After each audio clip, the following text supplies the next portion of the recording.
नमस्कार मित्रांनो, आज आपण या ठिकाणी निसर्गाच्या सानिध्यात पुन्हा एकदा निसर्गाचा आनंद घेण्यासाठी आलो आहोत।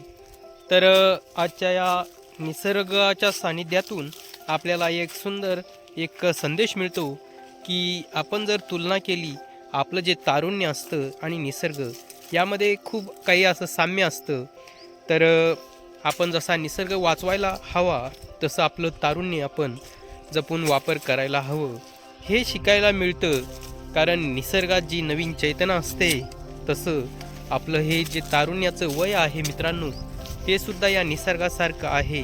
जर आपण या तारुण्याचा योग्य वापर केला नाही तर आपण या निसर्गामध्ये जसं चैतन्य नाश होतं तसं तारुण्यसुद्धा योग्य वापर न केल्यामुळं हे नाश होत असतं आणि आपलं जीवन उद्ध्वस्त होऊ शकतो।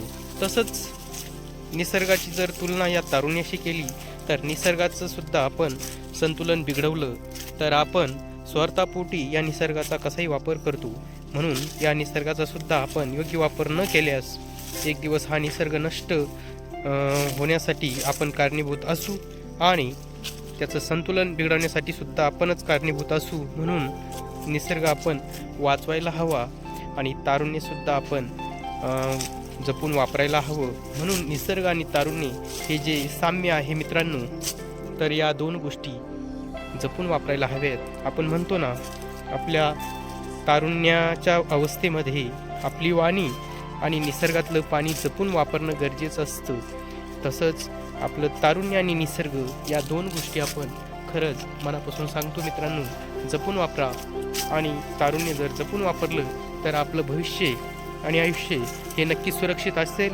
आणि निसर्ग जर आपण सुरक्षित या निसर्गाचं संवर्धन केलं तर हा निसर्ग आपल्याला मोफत असा प्राणवायू देण्याचं काम करतो आणि आपलं जीवन हे भविष्य आणि जीवन याला सुंदर आकार देण्याचं काम हा निसर्ग करत असतो।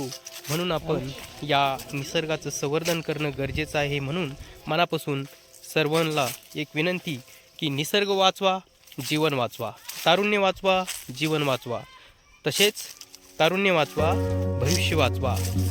तर मित्रांनो, या दोन गोष्टी नक्की तुम्ही जपण्याचा प्रयत्न करा, तारुण्य आणि निसर्ग, आणि या दोन गोष्टीचा योग्य वापर करायला तुम्ही एक प्रयत्न करा।